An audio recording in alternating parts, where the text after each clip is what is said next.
नमस्कार, बहुत स्वागत है आप सबका। देख रहे हैं आप मुद्दा गरम है। मैं हूं पुनीत पाठक। एक बार फिर से हिंदुत्व को लांछित करने का काम हुआ। इस बार पूर्व सीएम महबूबा मुफ्ती की बेटी इल्तिजा मुफ्ती ने यह काम किया। रतलाम में पिछले दिनों मुस्लिम बच्चों की पिटाई का एक वीडियो आया, वायरल हुआ, हर किसी को बड़ा खराब लगा। इसमें एक व्यक्ति है जो बच्चों को लगातार थप्पड़ मार रहा है और चप्पलों से पीट रहा है और जय श्री राम के नारे उनसे जबरन लगवाने के लिए वो बार बार उनको कह रहा है। इस वीडियो को पोस्ट करते हुए इल्तिजा मुफ्ती ने राम के नाम पर कथित रूप से मुस्लिम बच्चों के साथ दुर्व्यवहार पर बड़ी तीखी प्रतिक्रिया दी। एक्स पोस्ट में उन्होंने ये लिखा है कि ये सब देखकर राम भी बेबसी और शर्म से सिर झुका लेंगे कि उनके नाम का इस्तेमाल करके नाबालिग मुस्लिम बच्चों को सिर्फ इसलिए चप्पलों से मारा जा रहा है क्योंकि उन्होंने राम का नाम लेने से इनकार किया। आगे वो लिखती है कि हिंदुत्व एक बीमारी है जिसने लाखों भारतीयों को प्रभावित किया है, भगवान के नाम को कलंकित किया। ये उनका एक्स पोस्ट है। इल्तिजा मुफ्ती पीडीपी की नेता हैं। ये उनका एक्स पोस्ट है जो आप इस वक्त टीवी स्क्रीन पर देख रहे हैं। और एक्स पोस्ट करते हुए उन्होंने निशाना साधा, लेकिन बड़ी बात यह कि उन्होंने सारे हिंदुओं को भी इसकी जद में ले लिया, राम को भी जद में ले लिया। राम भी बेबसी और शर्म से सिर झुका रहे होंगे।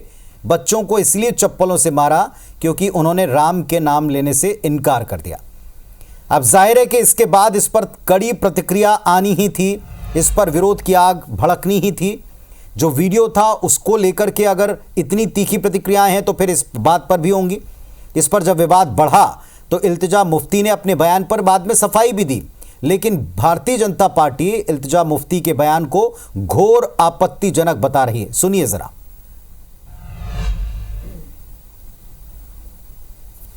अभद्र भाषा का प्रयोग, अमर्यादित भाषा का प्रयोग नहीं होना चाहिए। उन्हें इस बात को लेकर माफी मांगनी चाहिए। उनका ट्वीट संविधान का भी उल्लंघन करता है और जो सामाजिक आपसी भाईचारा है उसको भी ठेस पहुंचाने की एक साजिश है। मैं डंके की चोट पे कहती हूँ कि आजकल जय श्री राम, जिस आप राम राज्य की बात करते थे वो राम राज्य का नहीं है। जब आपको किसी मुसलमान बच्चे की पिटाई करनी है, आप ये स्लोगन यूज करके उसकी पिटाई कर रहे हैं। सो इट्स वेरी शेमफुल कि ये हिंदुइज्म जो रिलीजन है आप उसको डिस्टॉर्ट कर रहे हैं। और मैंने हिंदुत्व को क्रिटिसाइज किया और मैं डंके की चोट पे कहती हूँ कि हिंदुत्व एक बीमारी है और इस बीमारी का इलाज हमें करना पड़ेगा। तो हिंदुत्व को बीमारी बता रही हैं, राम जी शर्मिंदा होंगे। पहले इस तरह की बात उन्होंने एक्स पोस्ट करके लिखी और अब सफाई में भी विवादित बात उन्होंने कही है।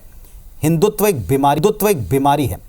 इल्तिजा मुफ्ती के इस विवादित बयान पर मध्य प्रदेश की पूर्व संस्कृति मंत्री हैं उषा ठाकुर, उनका भी तीखा प्रहार सामने आया। उषा ठाकुर ने कहा कि इल्तिजा न तो हिंदुत्व के बारे में जानती हैं न राम के बारे में कोई जानकारी रखती हैं। साथ ही उषा ठाकुर ने हर हिंदू को अपने घर में एक डंडा, 2 तलवारें और बंदूक रखने की नसीहत भी दे दी। सुनिए आप। ना वो हिंदुत्व के बारे में जानती हैं और ना वो श्री राम के बारे में जानती हैं। उन्होंने कहा हिंदुत्व बीमारी है, तो बीमार तो उनका दिल, दिमाग और आत्मा सब कुछ दिखाई दे रहा है। हिंदुस्तान वेदों का ये देश, सनातनियों का ये देश, विश्व की सर्वश्रेष्ठ जीवन पद्धति के ऊपर उनकी ऐसी टिप्पणी उनकी बुद्धिहीनता को ही दर्शाती है। तो वैसे केवल इल्तिजा मुफ्ती नहीं है बल्कि AIMIM चीफ असदुद्दीन ओवैसी भी हैं, आग लगाने में कम नहीं हैं। लगातार उनके बयानों से पारा चढ़ता ही है। रतलाम के मसले पर भी उनकी प्रतिक्रिया आई, उन्होंने निंदा की। कांग्रेस सांसद हैं इमरान प्रतापगढ़ी, उन्होंने भी रतलाम की घटना पर चर्चा के लिए राज्यसभा में कार्य स्थगन का नोटिस दे दिया। हिंदुत्व पर इल्तिजा के बयान ने सोशल मीडिया पर बहस का या बखेड़े का एक नया मोर्चा खोल दिया है। यही है मुद्दा आज का जो गर्म है। गौरीशंकर श्रीवास भारतीय जनता पार्टी से इस वक्त इस विषय पर बातचीत के लिए हमारे साथ में जुड़ गए हैं, उनको नमस्कार करता हूं। बहुत स्वागत है आपका गौरीशंकर जी। अभिनव बरौलिया साहब हैं, कांग्रेस पार्टी के एक तेज तर्रार नेता और प्रवक्ता हैं, तर्कशील व्यक्ति हैं, उनको भी मैं नमस्कार करता हूं, स्वागत करता हूं इस मंच पर। और आदर्श पाल साहब हैं, वरिष्ठ पत्रकार हैं, हमारे साथ में जुड़े हुए हैं। और जिस तरह की सियासत रही है महबूबा मुफ्ती की, उनके परिवार की, और अब इसके बाद इल्तिजा, एक नया नाम भी हम इसमें कह सकते हैं, बड़ी तेज़ी से उभरा है। वो इस बारे में लंबा तजुर्बा रखते हैं आदर्श पाल साहब। आपको भी नमस्कार, बहुत स्वागत है। इस पर पॉलिटिकल कमेंट की तरफ जाऊं इसके पहले पाल साहब, क्या पृष्ठभूमि आपको इसकी लगती है? ये बयान देखिए, एक होती है प्रतिक्रिया, लेकिन एक नेता की प्रतिक्रिया हमेशा सोची समझी सुलझी होनी चाहिए। इसे आप कैसे देखते हैं, और उस पृष्ठभूमि को जरूर बताएं जो रही है इल्तिजा मुफ्ती की।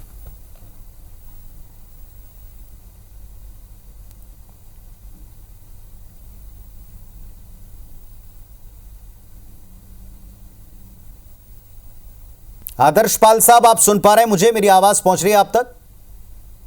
जी जी जी जी, आवाज आ रही है आपकी। जी, सवाल मेरा आप ही से था कि इल्तिजा ने जो और जिस वीडियो के ऊपर प्रतिक्रिया दी, उस वीडियो पर प्रतिक्रिया सधी हुई हो सकती थी, स्पष्ट हो सकती थी, बिना भड़काऊ आग लगाने वाली हो सकती थी। क्या पृष्ठभूमि आपको लगती है उनकी और उनके इस बयान की? कोई खास नहीं, मानसिक दिवालियापन है वहां पीडीपी का, और कुछ नहीं है। जिस तरह से 2 चुनाव लगातार वो हार चुकी हैं, पार्लियामेंट का भी और असेंबली का भी, उसके बाद उनका संतुलन जो बिखर चुका है। यही एक कारण है। पहले, सबसे पहले तो उस वीडियो की बात करते हैं ना, उस वीडियो की पुष्टि कौन करेगा? किसी ने आज तक किया उस वीडियो की पुष्टि? ये वीडियो कहां से बना, कैसे बना, क्या है? कितने नकली साधु पकड़े हमने जो बाद में इन्हीं के धर्म के निकले, उन्होंने गलत प्रचार करना शुरू किया, बहुत सी ऐसी चीजें सामने लाई। और बड़ी शर्म की बात है, जब कुर्सी की जरूरत थी इन्हें, तब भारतीय जनता पार्टी के साथ मिलकर सरकार बनाई, तब हिंदुत्व जिनको अच्छा लगा था, हिंदू धर्म उनको अच्छा लग रहा था। कहां से कहां थी उस वक्त इसकी माँ कहां थी, इसका नाना कहां था जब उनको सरकार बनानी थी? आज जब इन्होंने सोचा कि हम सरकार बना लेंगे, जम्मू कश्मीर में सरकार बनाना तो दूर, वहां असेंबली में अपने 3 से ज्यादा वो असेंबली मेंबर नहीं बैठ पाई, पार्लियामेंट की तीनों सीटें हार गई। उसके बाद भी जो ये ऐसे सवाल इनके दिमाग में बैठे हुए हैं, हिंदुत्व के बारे में 40 साल 1940 में भारत में आया। अरे आप कहाँ भूल गई? आपके जो पितृ थे, आपके जो दादा परदादा थे, वो सारे हिंदू थे, हिंदू से वो कन्वर्ट हुए हैं। हिंदू इतना बड़ा धर्म है, इतना सनातन बड़ा धर्म है कि आपकी इतनी जरूरत पड़ी है कि आप उसके अगेंस्ट बोल सके, आप श्री राम के विरुद्ध बात कर सके, आप राम राज्य के विरुद्ध बात कर सके। अगर यही बात किसने इस्लाम के बारे में कही होती तो सर तन से कट गए होते उनकी। आज अभी तक उनके खैर, अगर वो फहरिस्त पाल साहब अगर हमने खोल दी ना कि अल्लाह के नाम पर क्या क्या कहा गया है, क्या क्या और किस किस भाषा का इस्तेमाल किया है, कितने कत्लो आम हुए हैं, कितनी लंबी लिस्ट निकल जाएगी कि शायद आज सुबह से शाम तक मुद्दा गर्म ही नहीं बल्कि पूरा जलाने वाला माहौल बन जाएगा। उसमें पड़ते नहीं हैं। फिलहाल गौरीशंकर श्रीवास जी, आपसे पूछते हैं, आप बताइए, इल्तिजा मुफ्ती का ये कहना कि हिंदुत्व एक बीमारी है, ये माफ़ी के वक्त वो कह रही हैं कि ये एक बीमारी बन गई है, जय श्री राम का नारा अब बच्चों को पीटने के लिए इस्तेमाल होने लगा, एक तरह से टीज करने के लिए। देखिए, इल्तिजा जी का जो बयान है ये मानसिक दिवालियापन की ओर तो पूरा इशारा करता ही है, लेकिन मुझे ऐसा लगता है कि राजनीति में एक ये ट्रेंड बनता जा रहा है कि खुद को मोबिलाइज करना और एक सनसनी फैलाकर कहीं ना कहीं इसका माइलेज देने के लिए भी हिंदू धर्मों को लगातार इस प्रकार से घात किया जा रहा है, जो कि बहुत ही अपने आप में शर्मनाक विषय है। इल्तिजा जी की राजनीति का भी कोई विरासत के नाम पे जो लोग राजनीति करते हैं, इनका खुद का कोई पृष्ठभूमि नहीं है, इसलिए सॉफ्ट टारगेट अब हिंदुत्व को करके मीडिया में माइलेज ले लिया जाए, अपने आप को बना लिया जाए, यहां तक तो ठीक है। लेकिन बात अगर आप करेंगे कि श्री राम जी के नाम से हत्याएं हो रही है, तो इल्तिजा जी को थोड़ा सा पीछे मुड़कर बांग्लादेश में देखना चाहिए कि वहां पर क्या हो रहा है। वहां पर अल्लाह अकबर बोलकर हिंदू भाइयों की जो हत्या हो रही है, और भारत में, बांग्लादेश क्यों जाऊंगा, भारत देश में भी कई जो हिंदुओं पर अत्याचार हुआ है, कश्मीर में हुआ है, बंगाल में हुआ, वहां पर क्या नारा दिया जाता है इल्तिजा जी को, इसकी जानकारी मुझे ऐसा लगता है कि नहीं होगी, या मासूमियत भरा एक स्वांग रच रही है। हिंदुत्व को लगातार इस प्रकार से अपमानित करने का ठेका यूपीए के लोगों ने लिया है। इसके पहले स्टालिन के पुत्र ने लिया, उस पर भी कांग्रेस पार्टी का कोई प्रतिक्रिया नहीं आया था।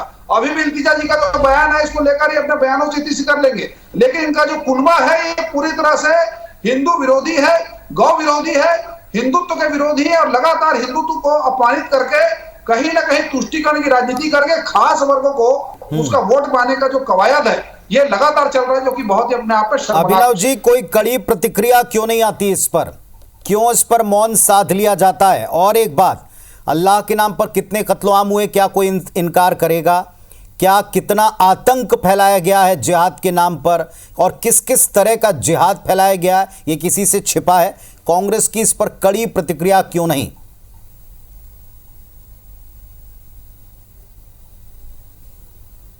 देखिए, बिल्कुल सही कह रहे हैं, क्योंकि जो आज़ादी हमको मिली है वो बहुत कड़े संघर्ष के बाद मिली है। महात्मा गांधी जी, जवाहरलाल नेहरू, बाबा साहब अम्बेडकर, मौलाना अबुल कलाम आज़ाद, सरदार वल्लभ भाई पटेल, हमारे इतने नाम हैं जिन्होंने कितनी कुर्बानियां दी हैं और कितना संघर्ष किया है। उसके बाद आज हम संविधान से चलने वाले देश में रह रहे हैं। और जो घटनाएं घट रही हैं, बयानबाजी हो रही है, उससे लोग सुर्खियों में जाना चाहते हैं। और सबसे बड़ी बात एक ये कहना चाहूंगा सर, कि जब आपने ये वीडियो देखा होगा तो थोड़ा दर्द तो आपको भी हुआ होगा। भाई साहब जो बैठे हैं भाजपा के प्रवक्ता, उनको भी लगा होगा कि ये क्या हो रहा है हमारे देश में। इस तरीके की, मतलब अगर थोड़ा सा दिल जज्बात होंगे तो फील तो आ रहा होगा कि हिंदू हो, अगर उस जगह पे कोई मुसलमान होता या सिख होता, ईसाई होता, तो भी होता, कोई भी धर्म का होता। इस समय मानवता देखी जाती है, इंसानियत देखी जाती है कि छोटे छोटे बच्चे, उन लोगों को किस तरीके से मारा जा रहा है। तो इतनी नफरत अंदर कैसे घुस गई? कैसे उस व्यक्ति जो मार रहा था उसके अंदर इतनी नफरत कैसे आ गई? हमारा यही कहना था, राहुल गांधी जी का यही कहना था कि भारत जोड़ो यात्रा जब हम निकाल रहे थे तो हम बोल रहे थे नफरत छोड़ो, नफरत को छोड़ दो और मोहब्बत को अपनाओ, मोहब्बत की दुकान। तो यही भाजपा आरएसएस के लोग कोस रहे थे राहुल जी को, और आज भी कोसते हैं। इसलिए हम बोलते हैं भाजपा और आरएसएस। अभिनव जी, आप बड़ी सफाई से प्रतिक्रिया से अभी भी बच गए हो। अभी भी आपने इल्तिजा के बयान पर कुछ नहीं कहा। और अगर आपने सुना हो, मुद्दा गर्म है कि पहली लाइन में, सुन लीजिएगा मेरी बात, दोनों आपकी बातों का उत्तर दे रहा हूं।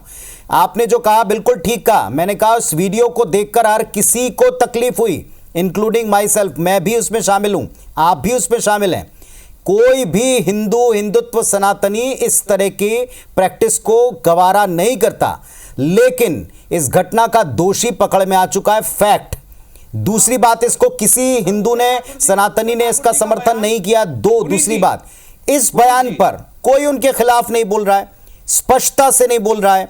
हम अपनी तारीफ तो कर रहे हैं कि हमने क्या किया था उस यात्रा में, लेकिन अभी हम इस पर मौन क्यों? जी अभिनव जी। सर, मैं इतना कहना चाहता हूं कि इल्तिजा जी के बयान से कौन सरोकार रख रहा है? मैं कब बोल रहा हूं कि हम कोई समर्थन कैसे करेगा? अगर उषा ठाकुर जो बोल रही हैं वो संविधान के हिसाब से नहीं है कि आप बंदूक 12 बोर रखो, ये संविधान में नहीं है हमारे। ये जो विरोधाभासी बयान होते हैं, एक धर्म के खिलाफ, कोई हिंदू धर्म के खिलाफ बोलता है, कोई मुसलमान धर्म के खिलाफ बोलता है, कोई उठ के सिख धर्म के खिलाफ बोल देता है, तो ये देश में चलना चाहिए क्या? हम क्यों किसी का समर्थन करेंगे और हम क्यों बढ़ावा देंगे? ये देश सबका है, इस देश में सब निवास कर रहे हैं, हिंदू, मुस्लिम, सिख, ईसाई। गौरीशंकर जी उत्तर देना चाह रहे हैं आपकी बात का। व्यवस्था, सारी चीजें तो हैं, तो हम इनमें क्यों जा रहे हैं? बड़ा अच्छा लग रहा है अभिनव जी को सुनकर कि हम समर्थन नहीं कर रहे हैं, लेकिन निंदा भी नहीं कर रहे हैं। मुझे राहुल गांधी जी का वो ट्वीट दिखा दीजिए, पाल घर में जब साधुओं की पीट कर हत्या हुई थी और वहां पर क्या नारे लगे थे। मुझे राहुल गांधी जी का उस दिन का ट्वीट दिखाइए जब बंगाल में भारतीय जनता पार्टी कार्यकर्ताओं के साथ में किस प्रकार का नचार हुआ, उनकी क्या नारों के साथ हत्या हुई है। दूसरा, इस देश में जॉली एलबी जैसे कई इकबाल कादरी घूम रहे हैं हिंदू का रूप लेकर। इनको आप एक विशेष अपने स्लीपर सेल के तौर पर स्थापित करके हिंदुत्व को बदनाम करने का प्रयास करेंगे, तो ये भी चीजें बिल्कुल भी वाजिब नहीं मानी जाएगी। आप समर्थन में नहीं है। देखिए, मैं आपको बुरा लगा था कि अभिनव जी सुन लीजिए, मुझे अच्छी तरह याद है जब स्टालिन के पुत्र ने हिंदुत्व को जिस प्रकार से संज्ञा दी थी बीमारी की, और एड्स से लेकर कोरोना से लेकर क्या क्या वायरस बताया था, इसकी भी निंदा राहुल गांधी जी ने नहीं की थी। तो आप साथ है, खिलाफ है, पहले आप तय कर लीजिए। अभिनव बरौलिया साहब, समर्थन में नहीं है। अभिनव जी, एक बात का जवाब दीजिएगा। आपने बिल्कुल ठीक कहा, ना तो उस वीडियो को लेकर के किसी को अच्छा लग सकता है, और ना ही हमको क्या हथियार रखने चाहिए, वो संविधान के द्वारा हमारे जो अधिकार और कर्तव्य उसके दायरे में आता है। लेकिन अभी भी बड़ी ही अच्छी तरीके से हम उस बात को क्यों स्किप कर जाते हैं कि जब आप हिंदुत्व को बीमारी कह रहे हो, तब भी आपकी वैसी तीखी प्रतिक्रिया नहीं है। एक तरफ हम अपने आप को सनातनी भी कहते हैं, दूसरी तरफ कोई हमको हमारे पूरे के पूरे आराध्य को ये कहता है उनको शर्म आती। तो क्या अल्लाह को शर्म नहीं आती होगी इस तरीके की घटनाओं में? हम उनका पूरा सम्मान करते हैं, उनके पूजन के बारे में कोई बात कहने से पहले 10 बार सोचते हैं, तो फिर वो 10 बार सोचने वाली स्थिति यहां क्यों नहीं?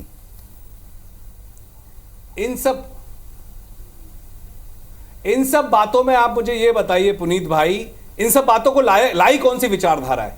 ये हिंदू मुस्लिम करने वाली बातें कौन लाया सबसे ज्यादा? क्योंकि लोगों का ध्यान बेरोजगारी से हट जाए, महंगाई से हट जाए, मतलब जो इस देश में सबसे बड़ी समस्या है उस पर बात ना हो, ये कौन लाया है? ये सोच लेके आई है ना। आज हम बहस क्यों कर रहे हैं कि इल्तिजा को भी ये बयान देना पड़ रहा है? इल्तिजा मुफ्ती ने भी कोई रोजगार को लेकर तो मोर्चा नहीं खोला। इल्तिजा मुफ्ती ने भी वहां के यंगस्टर्स को लेकर, उनके परिवारों के दुख दर्द को लेकर तो मोर्चा नहीं खोला साहब।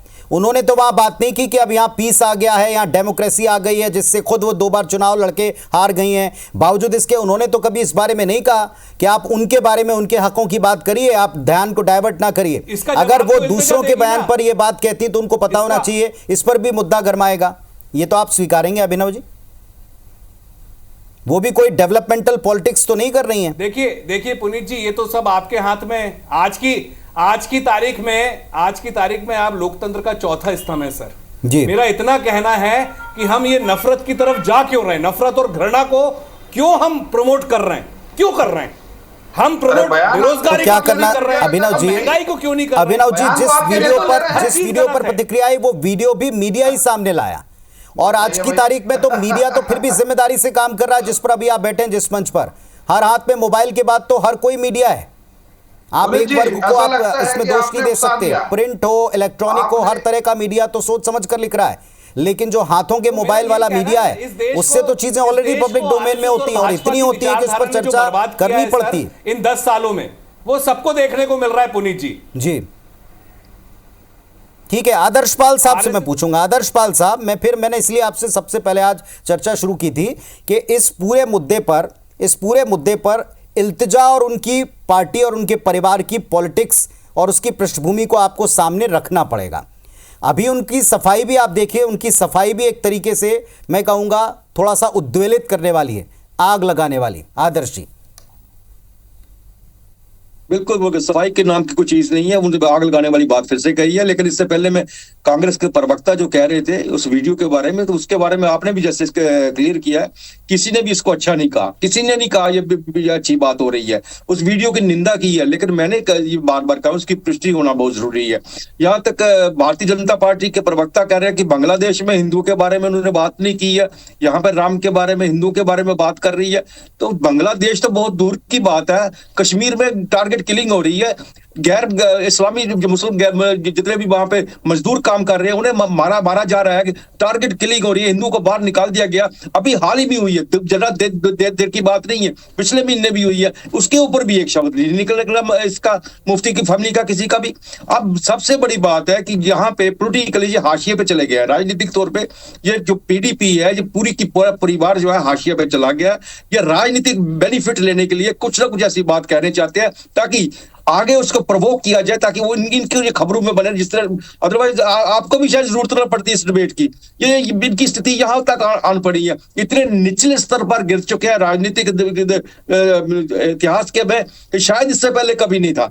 ये तो चीज इसलिए फिर उसके बाद हिंदू के बार एक ही बार पे प्रचार करना, हर चीज पे एक ही बार करना, कोई भी अब सहन नहीं कर पाएगा, कोई नहीं सहन कर पाएगा। जी आप जवाब भी दे दीजिएगा, आप बार इशारा कर रहे हैं, लेकिन आप जरा इस बात पर बात रखिए।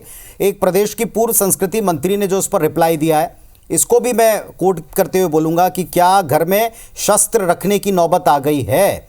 स्वतंत्र भारत में डबल इंजन की सरकारों के वक्त में अगर कोई नेत्री ये कह रही हैं कि आपको अपने परिवार की संरक्षा के लिए ये हथियार रखने चाहिए, क्या ये बात ठीक है? भारत देश का संविधान अपने रक्षा के लिए सभी को छूट देता है, और शस्त्र और शास्त्र ये दोनों विद्या हमारे सनातन की देन है। एक सनातनी शस्त्र का विद्या भी जानता है और शास्त्र का विद्या भी जानता है। परिवार के रक्षा की जब बात आएगी तो निश्चित तौर पर शस्त्र भी उठाएगा, और किसी भी चुनौती से निपटने के लिए सनातनी पूरी तरह तैयार है। लेकिन ऐसे हालात बनाए जा रहे हैं, ऐसे लोगों को हवा दिया जा रहा है, ऐसे एलिमेंट को पैदा किया जा रहा है, इस बात को समझना पड़ेगा हमको। सनातन तो वो है जो वसुधैव कुटुंबकम की बात करता है। सनातन तो वो है, वो सबको साथ लेकर चलने की बात करता है। पूरा विश्व हमसे प्रेरणा लेता है। ऐसे में कौन लोग हैं जिस प्रकार से लगातार सनातन को घात कर रहे हैं, और इनके साथ में यूपीए 1 का जो कुनबा लेकर चल रहे हैं, इनको शर्म आना चाहिए। इनके साथ में क्यों है?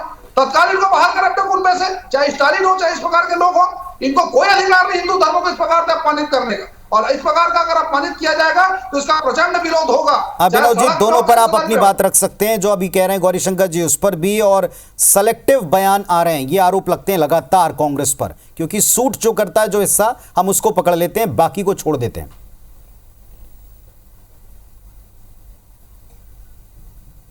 वही मैं कहना चाह रहा हूं, हम हर व्यथा जो घट रही है उस पर अपनी बात रखते हैं। मणिपुर के लिए लगातार 1.5 साल हो गए, हम हाथ जोड़ जोड़ के थक गए कि मोदी जी वहां जाइए, कितना नरसंहार हो रहा है, लेकिन उस पर एक शब्द आरएसएस नहीं बोलती है, उस पर एक शब्द मोदी जी नहीं बोलते, उस पर एक शब्द बीजेपी का कोई नेता नहीं बोलता है कि मणिपुर में क्या हालत है। मुंह सिल जाता है सबका, पूरा सिला हुआ रहता है मुंह, उस पर एक शब्द नहीं निकलता किसी का। मणिपुर 1.5 साल से जल रहा है, देश में ही है ना, बाहर तो नहीं है देश से। ठीक है, लेकिन अभिनव जी इस बात के गवाह है ना कि जिस दिन मणिपुर पर मुंह सिले रहते हैं उस पर भी डिबेट्स होती है। लेकिन आज जब इस पर कांग्रेस की प्रतिक्रिया बड़ी दबी चुपी और अपने एक सेलेक्टिव हिस्से की आती है तो उस पर भी प्रहार होते हैं, बड़े नेताओं को क्वेश्चन किया जाता है। ये आज की डिबेट है। जो देखिए, एक पार्टी की नेता ने जो कभी बीजेपी के साथ भी रही, आज इधर है और उसने अपनी बयान दिया, उसकी बयान की हम डिबेट कर रहे हैं सर। हमारे आप में फर्क तो है, मणिपुर की है सबसे बड़ी घटना कि हमने गठबंधन तोड़ दिया, जो है आप आज भी उनके साथ में खड़े हैं। विनोद जी, हो रहा है वो कुछ नहीं, फर्क ये है देश की नजर में हमने गठबंधन तोड़ दिया, हमारी तुलना मत कीजिए ऐसे लोगों के साथ में। ऐसी बातें आप आज भी उनके साथ में खड़े हैं। और सबसे बड़ी बात, मोदी जी सबके प्रधानमंत्री हैं, हमारे लिए सबके चुनाव लड़ा है। तो मोदी जी बांग्लादेश में जो हो रहा है, आप उनके साथ में जा क्यों नहीं रहे? हमारे साथ ना मणिपुर जा रहे हैं, ना बांग्लादेश के ऐसे लोगों को हम बर्दाश्त नहीं करेंगे। हम ऐसे लोगों को बर्दाश्त नहीं करेंगे। आप कीजिए बर्दाश्त, ये आपकी फितरत है। मुल्ला परस्त आपके साथ सरकार चलाइए, हम भाजपा ने पीडीपी के साथ, हम बाहर हो गए। बताओ, चलिए ठीक है, अभिनव जी को भी सुन लिया, अभिनव जी को भी सुन लिया। एक छोटा सा कमेंट में चाहता हूं इस पर पाल साहब दें। पाल साहब, साफ गोई से आपको नहीं लगता बड़े सेलेक्टिव हो गए दल भी प्रतिक्रियाओं में, या एक कोई स्टेटमेंट होता तो उसके हिस्सों में भी सेलेक्टिव हो गए? जो हमको सूट करे वो हिस्सा पकड़ लीजिए और उस पर प्रतिक्रिया दीजिए, और इस फेर में आकर हिंदुत्व, सनातनी सब खतरे में भी हैं, और सबको खतरे में डालने वाले बयान खुद स्वयं नेता ही दे रहे हैं। बिल्कुल सही बात आपने कही है। ये सब दोनों राजनीतिक पार्टियां हैं, ये कुछ भी एक दूसरे पे इल्जाम लगा सकती है, लेकिन इस बयान को लेके जो हिंदू धर्म जो है, जितना दुख उनको हुआ है, शायद ही किसी को हुआ होगा। ये क्या, कौन सा गठबंधन है, कब किसी से कर लेंगे गठबंधन, कल इनका था, आज इनके गठबंधन में है। वो इनके गठबंधन की मैं बात नहीं करता, लेकिन जिस तरह से इल्तिजा, अभी तो 4-8 दिन तो हुए नहीं उसके राजनीति में आए हुए। राजनीति का तेरे को पता ही नहीं, हिंदू धर्म के बारे में क्या जानती हो तुम, श्री राम के बारे में क्या जानती हो, यहाँ राम राज्य के बारे में क्या जानती हो? कम से कम सोच के बात करो। एक लंबा कैरियर है, ठीक है, एक बहुत बड़ी इसको एक चोट लगी है कि 2 लगातार चुनाव हार जाने के बाद लगी है, इनको चोट लगी है मुफ्ती फैमिली को। तो उसका मतलब ये नहीं है कि आप ऐसे मुंह से शब्द निकाल ले जिससे देश के अंदर आग लग जाए। आप हिंदू को जानते भी हैं, हिंदू समाज को अच्छी तरह से जानते हैं। जम्मू कश्मीर के अंदर जितना कुछ हुआ है उस पे तो आप बोल नहीं, बार बार कह रहा हूं, टारगेट के लिए कोई आप पाल साहब भी इस बात से सहमत हैं, अभिनव जी भी जरूर सहमत होंगे और गौरीशंकर जी भी सहमत होंगे। मैं भी कह रहा हूं कि उस वीडियो पर किसी हिंदू को, किसी सनातनी को गर्व होना तो बहुत दूर की बात है साहब, हर किसी को उस पर शर्म ही आएगी, उसमें दिक्कत ही लगेगी, क्योंकि ये कतई हमारी किसी भी तरीके की सीख का, किसी भी तरह के हमारी इबादत का या पूजा का हिस्सा नहीं है। लेकिन इस पर जिस तरह के आग लगाऊ भाषा का इस्तेमाल आप कर रहे हैं, जैसे आप आराध्य को बीच में लाकर बात कर रहे हैं, तो एक लंबा इतिहास है हिंसा का और उसके नाम पर अतिवाद का, और इस अतिवाद से देश या दुनिया का कोई हिस्सा छूता नहीं रहा। जरा बोलने से पहले 2 बार सोच लें अगर आप नेता बनने की चाहत रखते हैं या नेतागिरी में हैं तो। फिलहाल आप सबका मैं धन्यवाद कहूंगा। मुद्दा गर्म है, इस पर बहस जारी थी, सारे पक्षों को आपके सामने रखा है। धन्यवाद, नमस्कार।